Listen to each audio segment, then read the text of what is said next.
Welcome to triple X academy. அனைவருக்கும் இனிய வணக்கம். இன்றைக்கி நம்ம இந்த வீடியோவில் என்ன பார்க்க போகிறோம் அப்படின்னு சொல்லிட்டு பார்த்தோம்னா, டிஎன்யூஎஸ்ஆர்பியிலேருந்து நமக்கு எஸ்ஐக்கான நோட்டிஃபிகேஷன் இந்த மந்த் நமக்கு ரிலீஸ் பண்ணிடுவோம் அப்படின்னு சொல்லியிருந்தாங்க. அதை பற்றின இன்ஃபர்மேஷன் தான் நம்ம இந்த வீடியோவில் பார்க்க போகிறோம். நான் ஏற்கனவே இந்த நோட்டிஃபிகேஷன், அதாவது இந்த டிஎன்யூஎஸ்ஆர்பி வெப்சைட்டில் எஸ்ஐக்கான நோட்டிஃபிகேஷன் நம்ம ரிலீஸ் பண்ணிடுவோம் அப்படின்னு சொன்ன உடனே நம்ம நோட்டிஃபிகேஷனில் உங்களுக்கு அலாட் கொடுத்துருந்தோம். நீங்கள் அந்த நோட்டிஃபிகேஷனை கவனிக்கலை அப்படின்னு சொல்லிட்டு பார்த்தீங்கன்னா, இப்போ சொல்கிறதுல இருந்தனாலும் நீங்கள் அலர்ட் ஆகிக்கோங்க. ஃபஸ்ட்டு இந்த எஸ்ஐக்கான நோட்டிஃபிகேஷன் இந்த மந்த் 1லேருந்து நமக்கு 15ஆம் தேதிக்குள்ளே நமக்கு நோட்டிஃபிகேஷன் வர்றதுக்கான அதிக வாய்ப்பு இருக்குது. அதுவும் எலெக்ஷன் 7வது கட்ட எலெக்ஷன் இன்னையோட முடியுது. அதாவது பஞ்சாபில் இன்றைக்கி எலெக்ஷன் நடக்குது. இன்னையோட நமக்கு எலெக்ஷனுடைய வாக்கு ஃபுல்லாக முடிஞ்சிருச்சு. வாக்கு எண்ணிக்கை மட்டும்தான் பேலன்ஸ் இருக்கும். அதுவும் இந்த மந்த்து 4ஆம் தேதிக்கு நமக்கு ரிலீஸ் பண்ணிடுவாங்க. நெக்ஸ்ட்டு 7ஆம் தேதிக்குள்ளே நமக்கு ஆல் சொல்யூஷனுடைய எல்லா ப்ராப்ளமும் நமக்கு முடிஞ்சிடும்.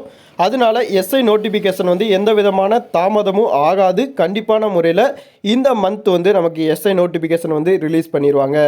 நீங்கள் இன்னும் கேட்டுக்கிட்டு இருந்தீங்க, டிஎன்யூஎஸ்ஆர்பி பிசி கான்ஸ்டபிளுக்கான ஓவரால் ரிசல்ட் ரிலீஸ் பண்ணலை அப்படின்னு சொல்லிட்டு கேட்டிருந்தீங்க. அந்த ரிலீஸுமே நமக்கு 7ஆம் தேதிக்கு அடுத்து தான் நம்ம அந்த ரிசல்ட்டுமே நம்மளால் சொல்ல முடியும். நீங்கள் எஸ்ஐக்கான நோட்டிஃபிகேஷன் கண்டிப்பான முறையில் திஸ் மந்த் வந்துடும். நீங்கள் 5வது, அதாவது லாஸ்ட் செமஸ்டர் எக்ஸாம் எழுதியிருக்கேன், ஆனால் இன்னும் மார்க் ஷீட் வரலை அப்படின்னு சொல்லிட்டு எல்லாருமே கேட்டிருந்தீங்க. நாங்கள் அப்ளை பண்ணலாமா அப்படின்னு சொல்லிட்டு.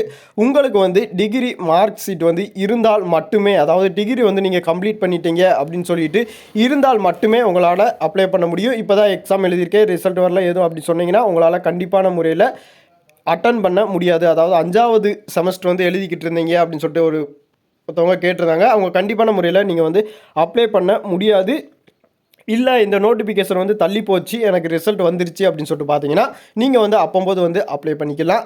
இப்போ உங்களால் அப்ளை பண்ண முடியாது. இந்த எஸ்ஐ நோட்டிஃபிகேஷனை பற்றின வேறு எதுவும் இன்ஃபர்மேஷன் உங்களுக்கு தெரியணும் அப்படின்னு சொல்லிட்டு பார்த்தீங்கன்னா கண்டிப்பான முறையில் நம்மளுடைய கமெண்ட் பாக்ஸில் கமெண்ட் பண்ணிடுங்க.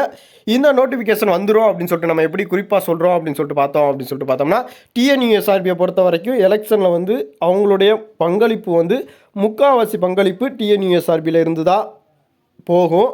நெக்ஸ்ட்டு அந்த டென்ஷனில் தான் நமக்கு ரிசல்ட் ரிலீஸ் பண்ணலை. வித் நோட்டிஃபிகேஷன் அதாவது டிஎன்யூஎஸ்ஆர்பி வெப்சைட் ஒர்க் ஆகிக்கிட்டு இருக்கு அப்படிங்கிறத நமக்கு 2 மந்த்துக்கு முன்னையே நமக்கு ஜூன் மந்த் நோட்டிஃபிகேஷன் வரும் அப்படிங்கிறத இஷ்யூ பண்ணிட்டாங்க. அதனால தான் இது நமக்கு கொடுத்துருக்காங்க. நெக்ஸ்ட்டு இந்த டிஎன்யூஎஸ்ஆர்பி பிசி கான்ஸ்டபிளுக்கான ரிசல்ட் கண்டிப்பான முறையில் திஸ் மந்த் நமக்கு வர்றதுக்கு அதிகமான வாய்ப்பு இருக்குது. நெக்ஸ்ட்டு நோட்டிஃபிகேஷனுமே நமக்கு அதை பற்றின இன்ஃபர்மேஷன் நமக்கு எதுவும் தெரியலை. உங்களுக்கு எதுவும் தெரிஞ்சிருந்துச்சு அப்படின்னு சொல்லிட்டு பார்த்தீங்கன்னா நம்மளுடைய கமெண்ட் பாக்ஸில் கமெண்ட் பண்ணிடுங்க.